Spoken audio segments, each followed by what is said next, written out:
په یوه شي باندې پوره باور ولرئ، هغه دا چې خوشحالي، سعادت او نیکمرغي په مال یا هغه څه کې نشته دی چې انسان یې پیرلی شي. ځکه که داسې وای نو بیا به مالداره خلکو ټول هغه خوشحالي د ځان دپاره اخیسته او فقیر به ترې محروم و. الله تعالی خوشحالي په داسې شیانو کې ایښودې ده چې فقیر هم ورته لاسرسی لري او مالداره هم. هر څوک چې هغه وکړي خوشحالي او سکون ترلاسه کولی شي.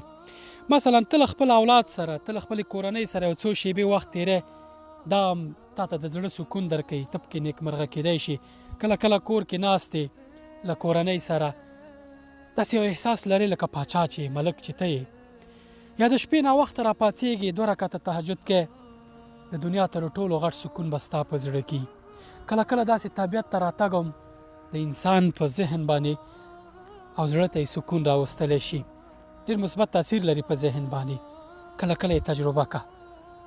خوشحالي او سکون په هغه څه شیانو کې نشته دی چې خلک یې ارمان لري، بیا چې کله یې ترلاسه کړي دوی ته وکوچېږي، ته دنیا کې پاتې شي. خوشحالي او سکون په ډېر وړو وړو شیانو کې دی. ډېر تشویش ورته مه کوه.